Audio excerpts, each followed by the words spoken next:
Good morning सांग मैंने सका सका बाप पुओ बैक बसी बाहर रत्नगिरी अभिमुखे। रत्नगिरी आमर चली 1997 बैच रईपुर हाईस्कल पढ़ु बैच फेस्ट करुचु रत्नगिरी स्कूल पड़िया पाखे। ये हूँ आम बंधु मिलन समारोह किसी सांग मान फटो चली भोजी प्रस्तुत चली सेठी परिया घटा चली पहुँचला बेलू सब किछिटा आइटम प्रस्तुत हो जाती पनीर डाली मशरूम ये हूँ डाली ये हूँ मटन कषा चली मटन कषा प्रस्तुत चली सेपटे देखिले पनीपरिया काटा चली एपटे आम सांग मैंने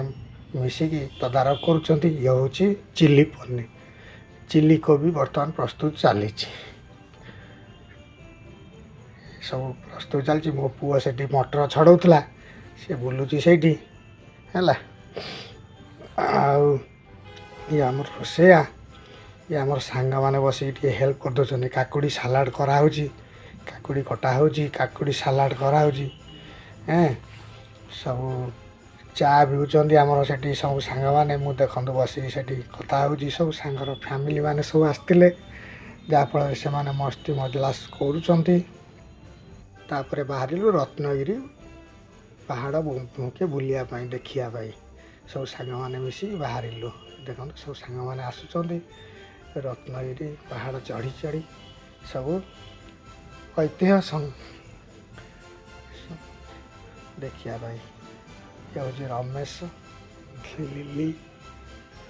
ये हूँ नंद सब सांग मैंने बाहर बुलायापाई रत्नगिरी ऐतिह्य पुरातन संस्कृति देखापी जो रही प्रभु गौतम बुद्धंकर प्रतिमूर्ति आप जानी ओडिशार प्रमुख दर्शनीय स्थान भितर अन्यतम। देखो आम बंकुली बाबू ये सब आम सांग मैंने ये हूँ सांग मैंने बसिकी ये फटो उत्तोलन करेंगे कैमेरा मैंने प्रस्तुत हो जाइए सब सांग मैंने आसिले एकजुट होती गोटे फटो हम तेणुक समस्ते कहते मोर गोटे फटो उठा मोर गोटे फटो उठा। ये हूँ मु गोटे भिलियन स्टाइल